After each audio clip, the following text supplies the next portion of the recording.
T1 historically known for getting knocked out of tournaments early.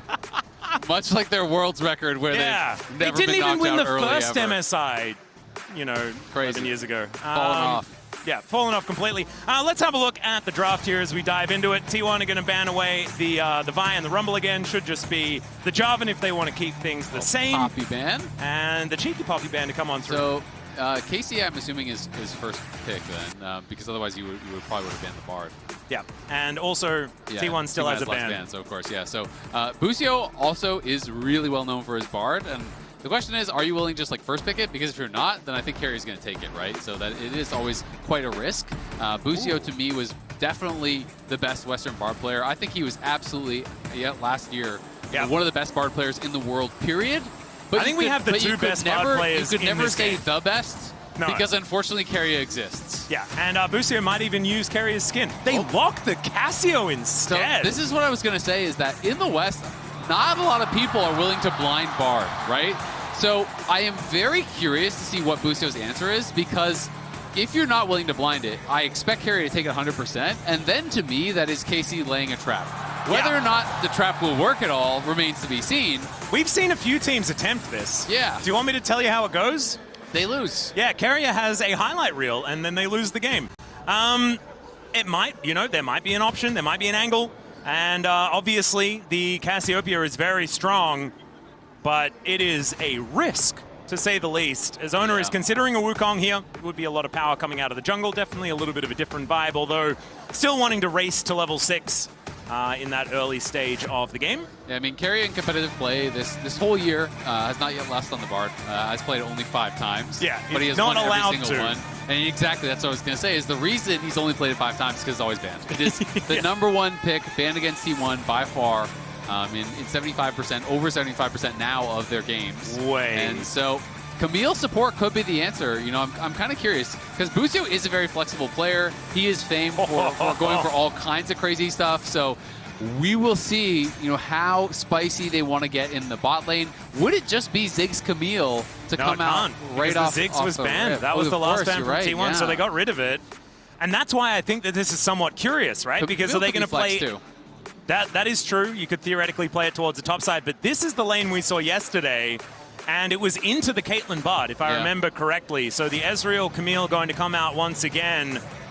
I'm not feeling all that enthusiastic about it, as now Peyz can just move to something else if he would like to. He doesn't need to opt in to the Caitlyn matchup, even though the Caitlyn did win yesterday. I believe it was KC versus DCG that did occur in. And honestly, I feel like if you are playing the Caitlyn Bard, it's totally fine as long as you just don't opt into some of these crazy level 1s, right? Where it's like Camille gets in on you and gets insane value with the Hail of Blades. If they chunk you out like that, then yeah, they can obviously win the lane. But if Caitlyn Bard just kind of play it slow and steady, get a few levels before you're actually fighting this guy, becomes very, very risky for Camille to hookshot in. If you hookshot in and you get Bard stunned against the wall, you get Caitlyn trapped, you get kited out, it is very tough. So we will see how they're going to be able to pull it off. But Busio definitely not someone to shy away from these kind of things. He is the guy famously that played Azir support. He has played all kinds of stuff.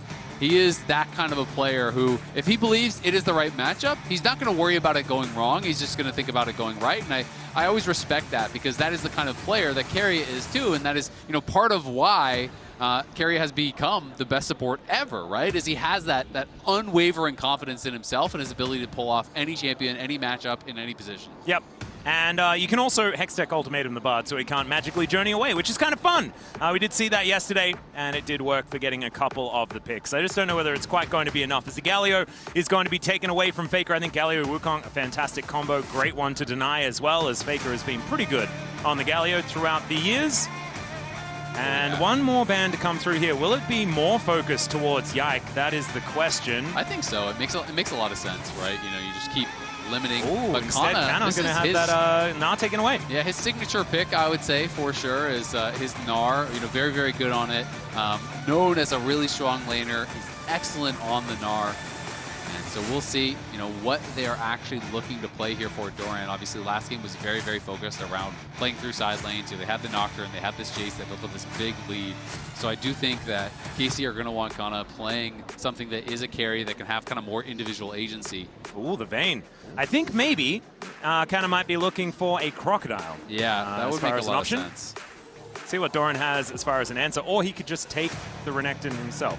Yep, definitely can. And I mean, it's not like you can't just play, you know, Doran can play a tank if he wants. You know, he is very comfortable in all kinds of matchups. He can play weak side, he can play carry versus carry, but he is really more known for his team fighting. You know, when I think about Doran, I think about his greatest moments. It's things like his Gragas, you know, being able to actually take over in a team fight, being able to make those big moments for the team. And it's going to be Syndra from Faker.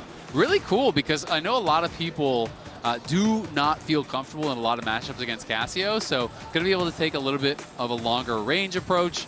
And it's also pretty nice for setting up, you know, alongside the Caitlyn. You have low committal engage now with the Scatter of the Week, so you can set up a trap line as people are walking in.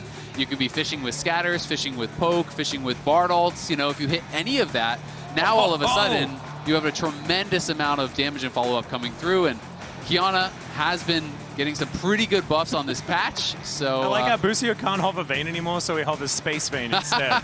I love that. The Renekton seemed like something that we were going to see. That will be locked in for Canna. Feels pretty good now that... oh, the Trundle. So I was really interested in whether or not the Trundle was going to come out if a tank was locked in for KC. But instead, T1 are looking at it as a potential, I guess, theoretically top lane option. I don't love it into the Renekton. In my experience, it can be pretty difficult to actually get effective trades. This I like a lot more. I mentioned the Gragas because I feel like it is a pretty good neutralizing pick into the Renekton. You know, and probably Doran's best champion. And you can ult Camille out of the ultimatum, so you can kind of break the ultimatum with that, which is really, really nice. Great disengage against potential Qiyana. Hard engages. Qiyana, you know, I mentioned the buff on the patch. Get a 20% damage increase to monsters on the Q. Yep. So that is pretty significant. Help to clear a fair bit, as you're obviously using that quite a lot. But it is T1 here with a lot of CC. They are playing more that front to back style. It's not that they can't do any sort of, you know, aggressive plays through side lanes with Bard, but this is not a 1-3-1. This is push out sides, look for team fights. And I do feel like for KC, they want to be hyper aggressive. They need to find creative angles, and they're going to have to find a way for the Qiyana, for the Camille, to get past the Scatter of the Week, to get past the trap line, to get past this Gragas and this Wukong if they want to have success, because you really do need to get on top of that Syndra and that Caitlyn to have success in a 5v5. Yeah, and I really like how they've sort of mixed this single target focus, like the unleash power from the Syndra, we know it as the gameplay button, right? Like you're gonna basically kill someone. Ace in the hole can then come through for the finish, and then someone's trying to block, but you get a cast to the face, and that separates them. There's a lot of cool combos here, not to mention the Tempered Fate also being a bit of a thorn in the side. But T1 a lot more combo-based for this composition. So we get onto the Rift for game number 2. T1 looking for match point. KC looking to try and come back after a difficult game 1. Yeah, they are going to have to try their best to just shrug it off, bounce back. Let's see what they can get done. And you got to be confident. If you're going to play with Camille, you got to be a madman. Well, Keria already down to 50%, has to use the heal, and dodges away from a couple of Mystic shots to avoid full death. But that is a good start here for KC. Yeah, that is really good. And that's the kind of thing you need to do, right? Like, that is why you have to play with incredible amounts of confidence if you're going to play Camille. When I think about guys like Keria and On having amazing games on this, it is them throwing themselves into danger on repeat, trying to start fights, trying to get value. As Oner here is going to be starting on the enemy blue buff, and I don't think they really know about this. Flashing in already. Peyz does have to use the barrier. Doesn't get a lot of value for it, as we can see. Just eats a bit of Ignite. But Busio just making sure that he cycles those cooldowns as quickly as possible. And I talked about the level 1. This is the kind of lane you need to play. You cannot allow Caitlyn and Bard to just sit there and stay full health and be comfortable, because you will not win out in this situation. But my fear is Oner is going to get level 3 and then come from behind them, and there's no flash on Busio. And I think we are seeing the first blood already shape up right now, and it's probably going to be onto Busio unless Doran is in trouble here. Yeah, Canna is not going to kill him just yet. Yeah, I think we're going to watch Busio die. Well, we're not right yet. We're watching the Gromp die first. Close your eyes, KC fans. Oh, dear. Isaac has warned you, okay? So do not be surprised. It's okay now. Yeah, Busio just going to get ushered out of the lane. Oner makes his way over. Busio down to 200. Make that 150. The flash forward piece has been made as first blood is picked up. Here comes Yike, though. All right, let's see whether they can clean this one up. Peyz down to 100. Caliste now in trouble, though. Headshot comes through, and Yike just puts him down. Oner is able to trade. But that makes it a 2 for 2 in the end. It did become a 2 for 2, but Caliste just went way too fast. Buy time for Yike to come down. It felt like he got over-aggressive there, shifted in, had the barrier flash, maybe felt like he could outplay it, make them overcommit to him, and then go back. But I feel like if he had just stayed a little bit more patient, Yike would have been able to arrive. Then he could go in, and maybe they could have got multiple kills without him dying.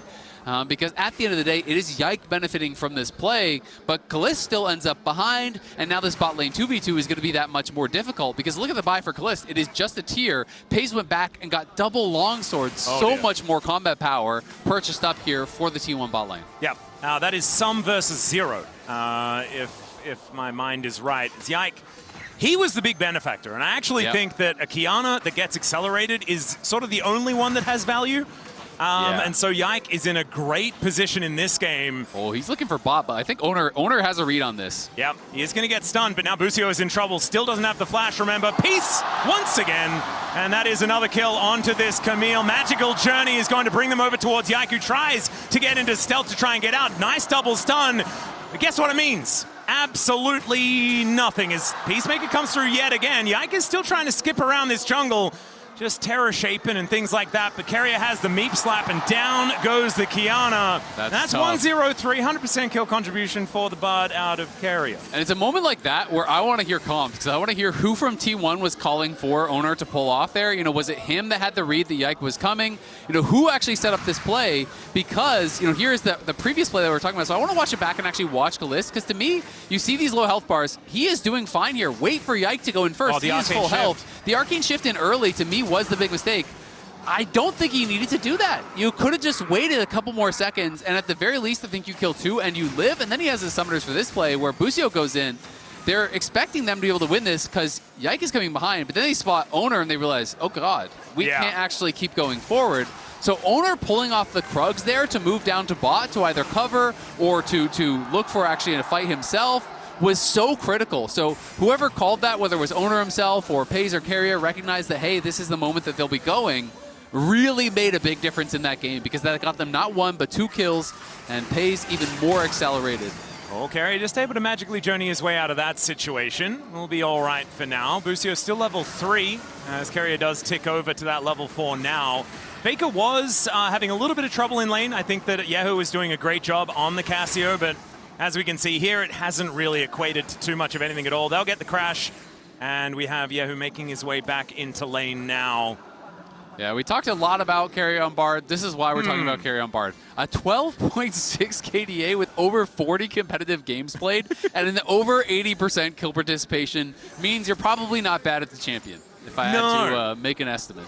And Keria's been playing for quite some time now as well, with 41 games on the Bard as well, and wasn't always on the always winning team. But don't worry, because surely his teammate down in the bot lane can't be as good at his champion. 12-1? Yeah, and Peyz hasn't been on T1 the whole time. He was just on Gen G before. It's all right.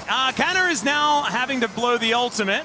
It's going to be able to keep him alive, though, as there is the kill onto Keria in the bottom lane.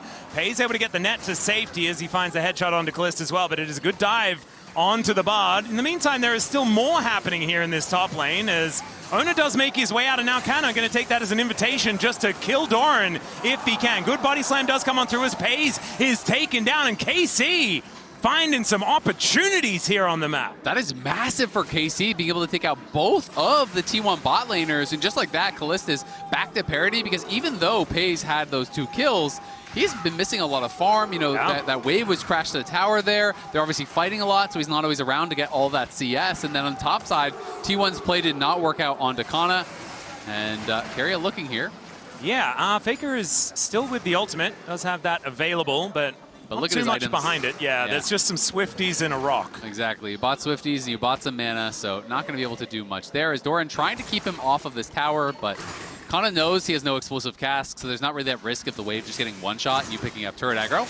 Yeah, Busio making his way in, though. Hookshot is going to get the stun as Doran gets a bit of his health bar back, but Busio going to be able to withstand that one shot. The flash on in as Oner finds the Q for the kill. Flash away from Busio. No Warrior Trickster available for Oner to get over that wall, and so it is just the 1-for-1. This is great, though. You know, Busio got 3 kills now. He's accelerated a bit. When you can get to that first item on the Camille, it is really, really relevant because you are just fighting non-stop here, looking to, you know, force the issue.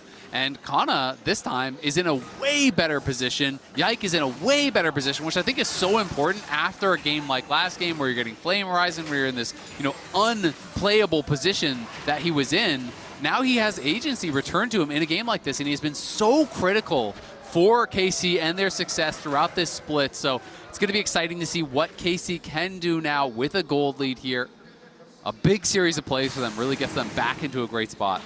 Well, they're on the Dragon now. It is spotted on a ward, but KC will be able to clear that one out as Oner moving on over towards his Raptor camp, and I don't think they're looking to contest this one. First Drake should be going over to KC after that play. Busio looking for an angle towards Faker as he is getting into a very aggressive position. Scatter the Weak comes down just to make sure that that sphere does connect.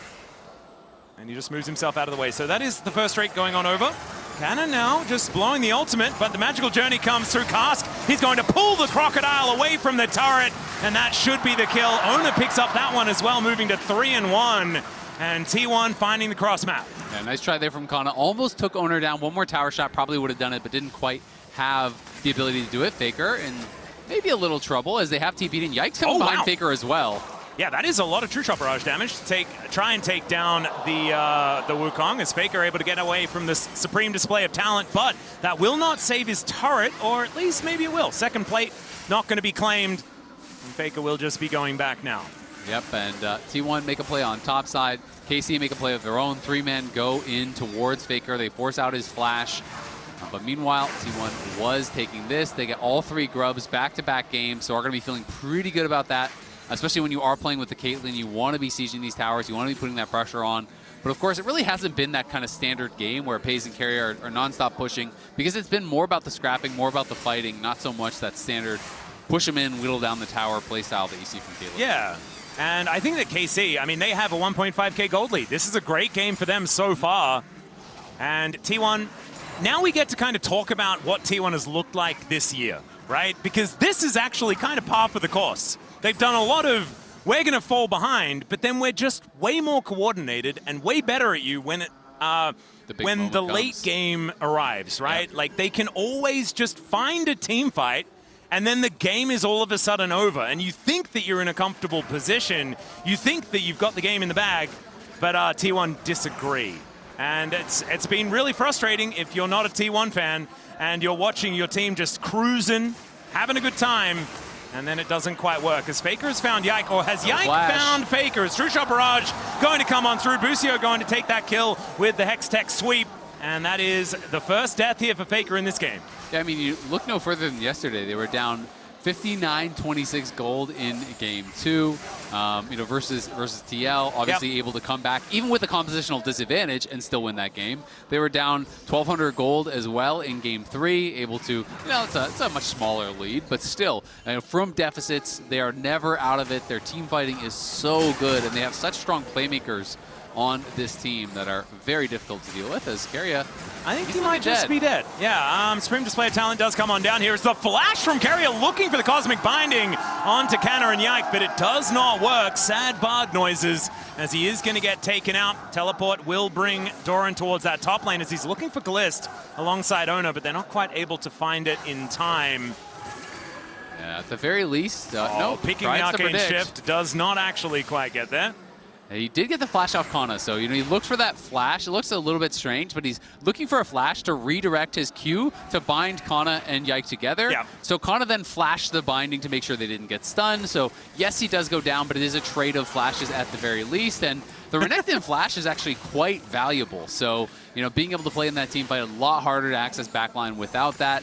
But KC rolling right now, 2.2k is their lead. The last quite a few plays have gone their way after an early start that made you think it might be heading in a similar direction to game 1.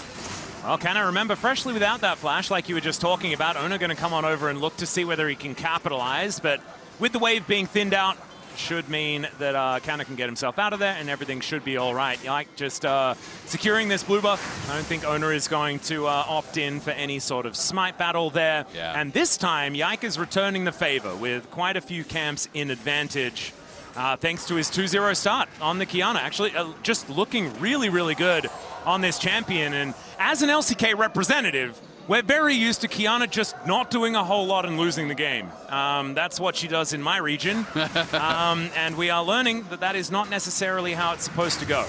Man, kyeahoo has been sidestepping everything.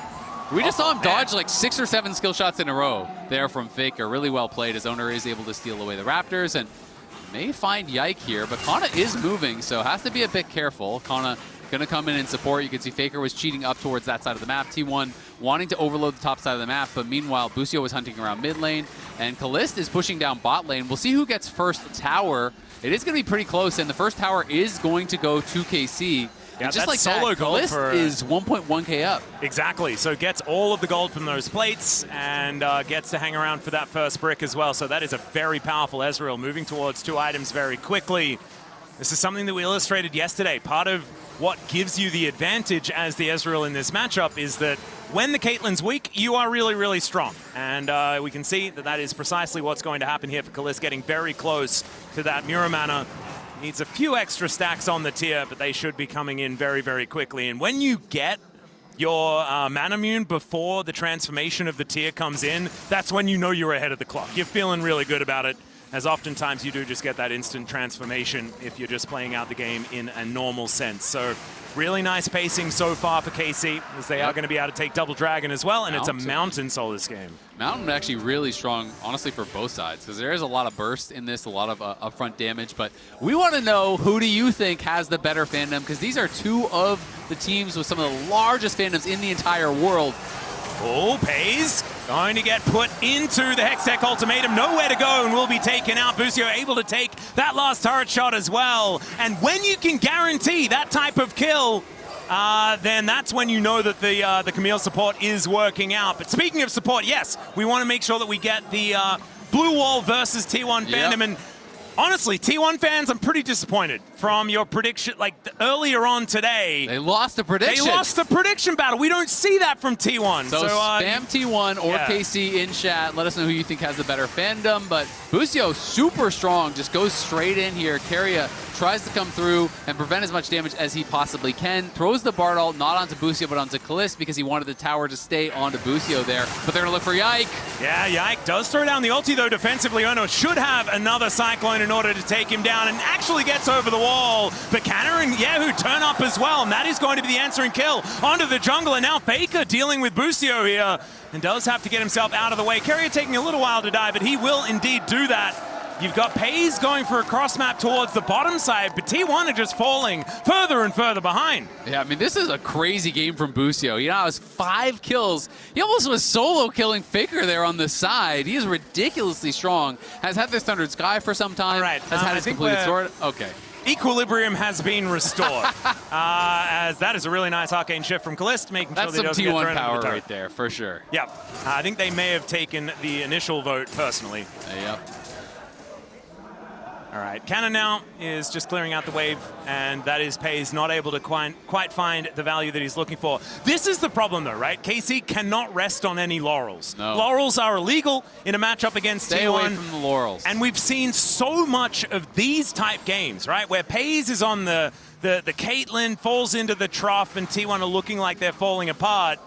And then he gets his 3rd item, and the game's over. And this is why you cannot rest on your laurels, because T1, I mean, everyone has a bad record against T1. Let's be honest, it's T1, but this is T1 all-time versus the LEC. They are 22-12 versus G2, so G2 has been the most competitive there, but still obviously very heavily favored for T1. Everyone else is that 24-7 record versus the rest of the LEC here. And KC looking to put another one in the win column for their region.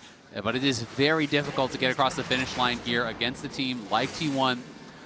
But it is KC with the gold lead, with the objective lead, have the ability here in 2 minutes to try to grab that 3rd dragon, move towards that Mountain Soul that would be so nice for them. As they are going to be able to take a tower. Yeah, nice charge to come on through here as the tower will be going down. Shelly should be ushered towards the inner turret as well. We'll see whether she does get another charge as we have Oner being discovered by Busio in the jungle. Takes a magical journey to get himself out of the way, but here is the charge and there is the denial as the Tempered Fate does come on through to make sure that this turret stays spick and span. Yeah, nicely done there by Keria. Right place, right time with the Bard. Oh, flash miasma to come down from kyeahoo, who's looking to chase Faker down. He is going to flash, and kyeahoo is just going to have to let him go after that one. Had used his flash previously, but flash on Syndra means that, yeah, he's a sitting duck. As True Shot Barrage will be avoided by Faker going the same direction that he was going already. Oh, they're trying to set a trap. Oner is actually here. They're going to look for kyeahoo. Yeah, they do get out, and there is the Unleashed Power. Outplay that, he says. Yeah, that is really well done there by T1. kyeahoo goes really aggressive. Obviously, would have won the 1v1, but Faker gets away. And then he realizes, Oner is here behind me. We have a pink ward that's already in the brush. We know there's no vision. So they lay a trap. They set it up. Beautifully done by T1. Punishing kyeahoo, who just goes a little bit too far. Assumed that Faker would have gone back to base. He knew he had Busio behind him, so he felt confident because of it. And does get punished big time. So we'll see if T1 can take something more from this, because now both of those mid laners are pretty vulnerable for the next couple minutes here. But as you mentioned, Syndra without flash really is that much more scared, especially against the composition that KC have. Yeah, barrier going to be used just to block the ace in the hole, but there's a nice amount of damage to come on through here as I believe Faker over the wall, finding a few angles towards the Ezreal. And that's actually really big because look at the time until Dragon spawns. Caliste is going to be able to grab the red buff. He also used his barrier there. They're TPing in deep. Canna's looking for a fast start to this fight. Yeah, in goes Busio. Is going to lock down Faker. He's going to die for it, but look at that stun from Yike. Absolutely massive, and Canna gets into that backline. Peyz going to have to try and net himself out of there, but netting a crocodile, that is a difficult option as he flashes to catch the blast cone, and now Peyz, I don't know how you're supposed to get out of this one with a full health croc, but he's going to try his very best to do as much damage before he goes down. Canna taking that turret shot, and he will fall. But it is 2 kills going over to kyeahoo. This Cassiopeia is massive. I just love how quickly they forced that. They never allowed T1 to actually set up. Canna just TP'd in immediately, and they full sent it before the dragon even spawned here. They get straight in there. There's no way Oner's going to be able to steal this. Not with Busio hunting for you. I don't think you can get there in time. So that is sole point for KC. You could see the blue wall popping off here in Daejeon. Yeah. Really, really excited about how the second game is going. After the first game was absolutely T1 all the time. You could see the all-in pings immediately on that ward as they were TPing in, and Canna just gets in behind them. And look at this confident engage from Busio. Busio knows he's going to die there, but it doesn't matter. He's setting up for the rest of the team. Busio with the engage, and then the follow-up here from Yike. Canna is in the middle of your whole team. Busio is just on one this game. This man is on a mission here. Him and Yike, man. Him and Yike both yesterday and today. And after that performance in game number 1, I think we were thinking, like, is Yike going to wake up this series? Well, he's definitely woken up. Looking absolutely fantastic. Supreme display of talent, one of those abilities that can sound a little bit silly when you read it out. Definitely didn't sound silly in that last fight. Looking absolutely beautiful on this Qiyana. That's some damage right there. Yeah. He doing the numbers. Pretty crazy. Canna just gets in the middle of the entire team. That was just beautiful from KC, and T1 not given a chance there. And now T1 have their backs against the wall in this game. You do not want to be giving over that Mountain Soul. It is going to make it so much more difficult, especially when they're already down on gold. You look at the items here from Faker. It is not that scary. You look at the items from Peyz, not that scary at this point. Well, Yike is going to have to flash to get out of the way of the Tempered Fate. And that is going to be at least something here for T1. I don't think T1 are going to be too phased or flustered about how this game state is looking. They're still trying to get to that 3 items onto Peyz. That's when they know they're going to have a much better experience as Faker. Maybe a little bit overextended, but does have the dash cannon to get himself out of the way. Or the proto belt, if you want to say it correctly. And got the barrier off Caliste. Yeah, gets a button. That's going to feel good. So they've got a flash and a barrier. And they've got 3 minutes until this Mountain Soul is available. I really do think that Mountain Soul is going to be so difficult for T1 to play into. I agree. It's kind of the perfect soul that KC were looking for in this game. As now kyeahoo, speaking of looking for things, he's going to find Faker. Scatter the weak is not going to work because he's not very weak. And there is the last Twin Fang to take him down. The unleashed power is pitiful at best. And this Snake Lady is very, very strong. Yeah, that is a solo kill there for kyeahoo. The Roa ticks over. He now goes up to level 15.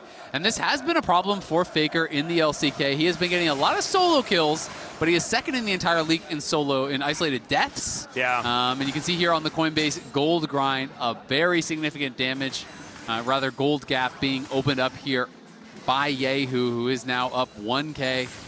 Everyone on KC is ahead, but it is kyeahoo and Busio with the biggest gold leads. And I think we're going to be looking at Doran in teamfights and Peyz to get another item together in order to save this one for T1 if they are going to make it work. But KC have just been so good at pulling the trigger. There's Tempered Fate looking to lock down Busio here as Doran making his way in. He is unseen as he looks for the angle. Body Slam doesn't work, but there is the cast. Supreme Display and Talent onto only the tank, and they take out Caliste before anything had even happened. And it's just free hitting for Peyz. Canna with a massive ultimate, but it doesn't do anything. And there it is, ladies and gentlemen. T1 just win a team fight, take a Baron, and they're back in control. How annoying is it, Ezreal? How do they keep doing it every damn time? T1 find a way to make the magic happen, losing all game long. We're talking about the soul, but they find the fight beside the Baron. 23-minute Baron here. It's all started up by Keria, lands the ult onto Busio, Doran TP's in, and Oner flashes in, the cask is there, knocking back Caliste, whose flash came out a split second too late to avoid that cask, and then Faker and Peyz are untouched. kyeahoo arrives with a TP, but his whole team is already dead, and the Baron is theirs for the taking.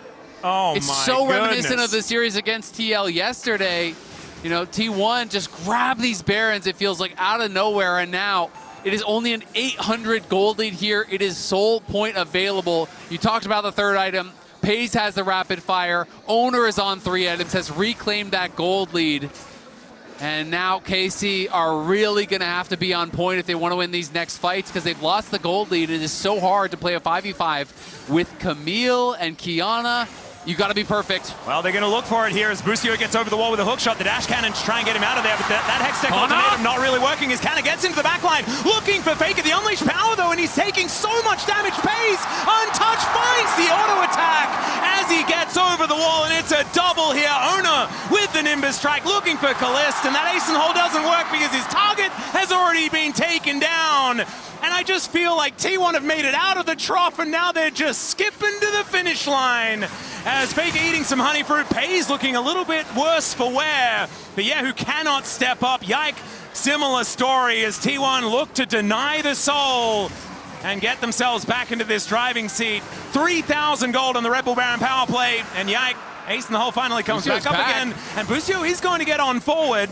That is going to be a gromp to go over to Yike, but I just don't think they're going to be able to do enough here. There's the dragon secured, and T1 going to spend all of that hard-earned gold. Yeah, T1 win another fight. Busio again, you know, he knows it's going to be hard to take the fight, so he just full sends it instantly. And Canna did get in on top of both Faker and Peyz, and I thought there was an angle for them to win the fight here. So watch it one more time. It looks like, hey, did Busio go too early? But then you see everyone coming over. He is flashed in. Canna is moving down. kyeahoo is moving down, throws down the Hextech ultimatum, and look at Canna, who goes in over the wall. This multi-man stun from that beautiful ult that came out of Yike. Canna's on top of the carries. Just doesn't quite have the damage to finish off Peyz and Faker. And you know what it was? It was the locket from Keria. Gets on in there, gets the big old shield to come on over. Here's TP. And now another flank angle. Supreme Display of Talent. They're looking for Faker. They should be able to lock him down. Takes a little bit longer to get him. And now Oner is in no man's land. That, oh my God, takes down Yike. It was suicide, but he manages to take his opposite number with him. And now Doran, he just wants to teleport out, and he will be able to do so. A little bit of a catastrophe here, but KC finding themselves an advantage in the fight once again. Yeah, honestly, good job by KC, you know, from that position. It's T1 with the Baron. It's T1 who have been winning the fights, but they are just continuing to force the issue here. This time they pick off Faker, who, you know, was missing that flash. They're able to find him. They're able to take him down. T1 wanted to set up a split map type situation where they're pushing in multiple lanes with the Baron buff. They're trying to get that into their favor, but KC just forced the issue, find a fight, find these split up members, and are able to take down both the mid and jungle of T1 and really stifle the Baron. You know, the Baron went kind of nowhere whatsoever there. Doesn't really work. And we saw the win probability. It was feeling a bit sure, and then starts to become completely confused about how this one is going to go. And I'm kind of there with them. There is still Soul Point for KC. That is a lot of power on the table. They can force T1 into that position, go for trades between the Dragon and Baron. They're separated by only 40 seconds. And so things can get a little bit murky as far as those setups around these objectives in the next couple of minutes. Yeah, kyeahoo is so strong right now, though, for KC. You know, he's on 3 items. He is very tanky. All these items he's building have HP. Has the flash available, and you're looking for that big fight from kyeahoo, because in most of the actual big team fights, he hasn't really been able to get super involved. Busio looking again. I believe Peyz is dead. He's going to go golden for a few moments thanks to Keria, but then will be shut down. That is money over to Caliste as well. They get to just set that one up. And now everything all evened out as far as the kill score is concerned, and the gold as well. It is 56K versus 56K. Busio finding another pick there. Just constantly looking for these engages, setting up his team. Caliste gets the shutdown, which is critical because he was, you know, starting to fall behind a little bit. He's had the Endless Hunger. He is now working in towards his armor penetration. And you see Peyz just picked up a GA, so decides to go defensive with the 4th item here. Makes a lot of sense when you're playing against Qiyana as well as Camille. Yeah, and not a lot of true tanks on this team as well, so the Lord Doms can come a little bit later. The unfortunate thing, though, is there's nothing for KC to take after it. Yeah. So not really getting too much as far as a trade is concerned. Peyz with a lot of money in this game, despite just being taken down. But he does have the last Whisper. So just went for as much flat AD as possible before the last fight, I guess, as Busio now in a little bit of trouble. Scat of the Week is not going to connect, but the Cyclone a little bit more difficult to avoid as he does try to use the Hextech Ultimatum to deny the gameplay button, but it does not actually do enough. As now T1 with a kill 15 seconds before the Baron. That is looking like a potential avenue here, and if they take the Baron before the Dragon is available, then that trade that we were talking about is not even going to be possible. Yeah, and Busio is going to be dead for 10 seconds after the spawn, so if T1 are going to start it, they have to do it right on spawn, and they are going to do that. Peyz undid his GA purchase, so he does not have that Guardian Angel. He has the last one that you pointed out instead. And Caliste getting chunked out. Canna's already chunked out. This is going to be really hard. It's kind of up to Yike and kyeahoo here on the side. Can they find an angle? Oner's Smite Button has been pretty good so far this tournament, and he also has Doran available. Supreme display of talent, not quite doing enough. Doran's so tanky. Yike can get in here, but it's not going to be enough. And they take the Baron in trade for their top laner. But the problem is, now you have to fight Soul, and you just lost Doran for that. I don't think it was worth goes in, and he finds such a beautiful angle. Slicing and dicing does go down, but he's done so much damage as Yike has to flash away. If T1 can actually get a reset in before this Dragon, then it's possible. But it's 5 seconds, and they have to make their way back out onto the Rift. Yeah, KC can just rush it. It should be theirs, I think. You can see Peyz is just going towards top side here. They're going to actually TP for this. I'm not sure why Peyz is not coming if they're going to commit to the play, because Faker is in the area. He's trying to see, can I get there and make a magical steal? Cannot make it happen. It is impossible. So that is the Mountain Soul to come through for KC. And now 6 minutes on the clock and now until the Elder's up. Yeah, I think Faker is probably just dead. Yeah, Hextech Ultimatum comes down. Doesn't find the Scat of the Week onto kyeahoo either, as Busio is still trying to chase him down. Faker buying as much time as possible, but those Twin Fangs are unavoidable. And T1, they are just trying to deny the backs so that Peyz can take an inhibitor turret. And perhaps that is going to work, because kyeahoo is teleported over, looking for a bit of an angle towards these two here that are just trying to buy space, trying to buy time. They've got a blast going to get themselves out. And Supreme Display of Talent will get the kill onto Keria, and Canna did make it back to deny the Caitlyn. There's a cask to get some space for Oner as well, but I think the Rebel Baron power play is not going to be doing too much in this one either. No, I mean, T1 really getting hurt pretty heavily here, because you know, they committed so much to go for the Baron, but the Mountain Soul was spawning, and that is what the game has been about this whole time. So sure, you do get the Baron, but with Doran going over the wall there, obviously his objective is to stop the 50-50, right? Yep. But when he goes over the wall into both Yike and kyeahoo, it is a one-way trip. You can't get out through the miasma. So they burst him down, they kill off Doran, and then that really meant that T1 had no shot at actually stopping the Soul. So this ends up being a horrible trade for T1. Probably would have been a lot more the kind of safer play to try to just play for the Soul, but they felt like, hey, we killed Busio, we can go for this now, then get the Dragon after. But at the end of the day, they're not able to do that because they lost Doran, and now T1 back into a tough spot. The gold lead is nothing, but it is that Mountain Soul. Well, Oner going to have to use a very early Cyclone here as kyeahoo just does so much damage. True Shot Barrage comes on through. It was actually a Liandry's purchase here from this Cassiopeia. So if they actually get to an Elder, the Elder is just going to die, like so incredibly quickly. So 4 minutes, T1 need to make sure that their setup around the Drake Pit is going to be way better than what we saw previously. Otherwise, that one could just disappear.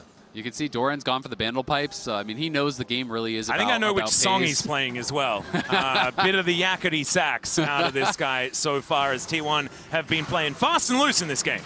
Well, Peyz has his GA this time, so and he's left the base, so it's for reals this time and now. But Caliste on the other side still very, very strong. You know, when you get to this later point of the game where you have your Armor Pen, where you have the Endless Hunger, you have just no cooldowns whatsoever on your Q. You get so much ability haste that if you hit a Q, your Q is back up. And, you know, it really starts being a real threat in the late game. People talk about Ezreal as not being able to kill tanks, but when you get to this point in the game, you can actually kill tanks. When you have all your abilities hitting, it is very, very threatening. But Mountain Soul or not, it is going to come down to the engages, because if you bungle the engage as the Qiyana, as the Camille, you can absolutely still get one shot, even with the Edge of Night, even with the Mountain Soul. T1 are going to have the damage to push through here. Well, Faker, he is the one that has been struggling a little bit in comparison to his counterpart. 6-1-6 for kyeahoo on this Cassiopeia. I think the Snake will be imperative for KC if they do want to close this game out. And right now, they're in a great position to do so. There's a slight gold advantage for T1. You can see it popped up on your screen just Busio there. is very deep. He was in the jungle behind Doran. We're going to see if they're going to look for Peyz. I think he's going to try to come in behind Peyz and try to look for a pick. But Doran, I think, is maybe hunting? No, he's looking for the bottom lane. So sees the red dots and does not see the Camille. As Peyz going to get engaged on there, as let's see whether Keria can find the ulti. Does manage to get Peyz golden, but it's going to take some time. Does find the angle there as well. Supreme display of talent is fantastic, but double GAs are going to be popped here for T1. Magical Journey comes over, trying to buy this space as Canna is taken out. Caliste gets scattered here by Fakers. It's a double for Doran, who doesn't seem able to lose health. Oh, Caliste taking matters into his own hands, not able to quite land that Mystic shot though, and now it's Oner making his way in. kyeahoo has to flash away, and Peyz flashes in to secure the win for T1. Oh, this team just makes too much magic. Busio is great, but Keria is the greatest of all time. It shows you why. The defensive Bardal, the portal to get Peyz out after the GA, the locket to buy the time. Everything was perfectly played from Keria to get Peyz out of there and get T1 their second win. And match point in this series as well. The unleashed power to come through. I think Busio deserves that, as he has been absolutely amazing in this game. Unfortunately, it was not enough, as Yike, he's going to get scattered. He's going to get taken out, and it's going to be the Nexus turrets falling. But this game, nothing like what we saw in game one, as KC, they really made him work for it. But T1 still moved to match point.